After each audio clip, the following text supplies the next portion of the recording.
自拜登上任这几个月来，美台关系逐渐升温，导致局势紧张。而美国国内开始抛弃两岸战略模糊的观念，最近拜登更是走上危险一步，这将会是危机导火索吗？在4月9号，美国国务院发言人曾发声明称，将放松对台交往的限制，促进鼓励美国政府访台接触。对此，中国外交部明确表示，这严重违反一个中国原则，已向美国提出严正交涉。同时还强调，拜登政府不要在这问题上玩火。然而话音刚落，路透社报道称，在美国总统拜登的要求下，美国2位前常务副国务卿阿米蒂奇和斯坦伯格于13号到16号访台。这是拜登上任后的首发团，将会晤对岸高层。而这个非官方代表团成员都是资深政治家，并与拜登个人关系密切，这是拜登释放出的重要信号。分析称，此前美国都是基于一个中国立场制定繁杂晦涩的对台政策，一直以来，美国通过军售、外交，甚至一些军演来表达支持，但从未对台做出过任何保证、声明或者协议保护。这种战略模糊是为了维持平衡，在掣肘时的同时又避免激怒中国。然而，美国现任外交学会会长理查德·哈斯表示，战略模糊已经走到了尽头，美国是时候战略明确了。做出只要大陆动武，美国一定会做出反应的姿态。美国的意图不再模糊不清，那这样就会降低中国大陆的误判。不仅是哈斯，包括美国前国防部长、中情局局长等高层几乎都认为美国应该放弃战略模糊。而拜登政府也确实做出一些强劲有力的展示，以此警告大陆别误判，美国一定会介入。不过，美国战略与国际问题研究中心中国力量研究项目主任葛莱仪表示，这确实会提醒中国，但他并不支持美国战略明确政策，因为这样的政策变化可能会激怒中国，那样的话更没有回旋的余地，可能真的会导致中国大陆做出进攻的决定，这是非常短视的做法，实际上是在不断的刺激中国提高军事能力，真到了做出决定的时候，美国也只能干瞪眼。不过我们一直都是假设美国的军事介入来准备的，并没有误判，这是全体中国人民坚定不移的意志决定的，无论美国是模糊还是清晰也好，都无法改变的。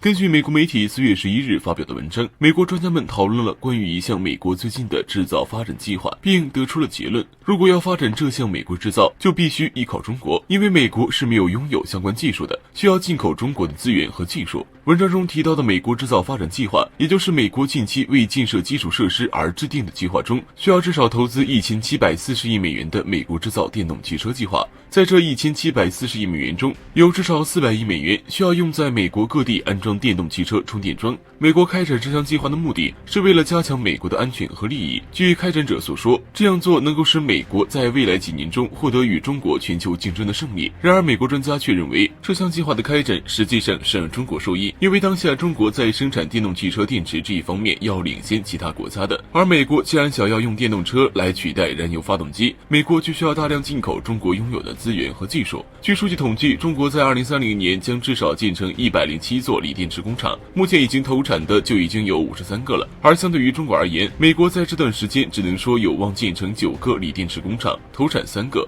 按照这种发展，美国想要发展美国制造的电动汽车，然而大部分的电动汽车却将依赖由中国进口的关键零部件。美国专家因此认为，美国现在就是在美国还没有拥有建造和维护电动汽车必要能力的时候，决定发展美国制造的电动汽车，因此才需要依赖中国。且美国不仅是没有能力，实际上，美国发展电动汽车所需要的资源也不足够。美国稀土公司首席执行官就表示，美国目前生产的锂是不够用来支撑这一计划的发展的。而如果电动汽车真的发展成功，美国在这一行业对于中国的依赖只会更重，因为从前美国使用燃油汽车所需要的原料石油可以从世界上不同的地方获得，中东、加拿大甚至墨西哥湾都拥有石油资源，而使用电动汽车唯一可以依靠的也就只有中国了。中国主导着电动汽车先进电池的生产，同时也控制着生产锂电池所需要的稀有矿产，因此美国想要推动美国国内电动汽车发展，也就只能依靠中国。实际上，随着中国这些年的科技迅速发展，这样美国需要依靠中国的情况已经渐渐出现了，其再往后怕是会出现更多这种情况。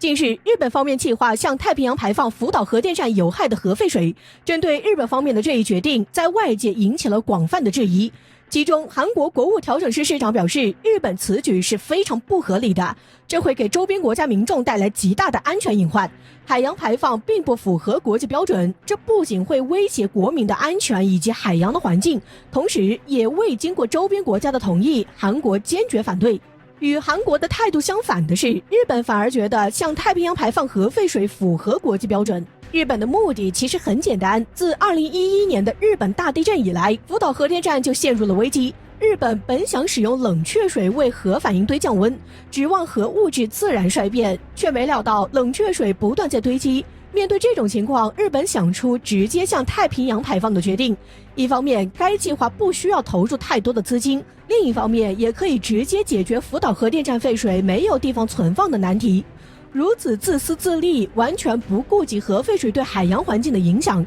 也难怪遭到多个国家的反对。除了韩国以外，亚洲众多国家都对日本的此次决定表示不满，强烈反对该国向太平洋投放核废水。可唯独有一个国家不仅不反对，反而发文感谢。美国方面表示，过去的一段时间里，日本与国际原子能机构密切合作，针对2011年福岛核事故的后果进行了严格的处理及管控。日本已经宣布用多核素去除设备处理核废水，然后将处理过的核废水排入大海。对此，美国国务院表示，日本采取了一种符合全球核安全标准的办法，感谢该国在处理核废水时所做的努力。尽管日本单方面表示排放核废水不会对环境或者人体健康造成影响，但实际上国际研究机构的报告却明确指出，核废水排入大海会对海洋环境以及人体健康造成威胁。另外，一份德国海洋科学研究机构的研究报告指出，从排放的第1天开始算起，仅只需要57天，其放射物质就会扩散大半个太平洋。从这也就能够看出，日本是在说假话。而美国全力支持日本，或许也是因为日本此举对美国来说并不损害本国的核心利益，要不然以美国的性格，必定会在第一时间谴责日本。再者，日本与美国在战略上的合作相当密切，日本也是美国在亚太地区重要的盟友之一，是美国遏制中国的棋子。倘若日本真的将核废水排入太平洋，受害者首当其冲就是中国。因此，此次美国战日本也可以说是借日本的手针对中国，用赞美来支持日本祸害全世界的活动。而两国狼狈为奸的背后所包藏的祸心，指向的就是中国。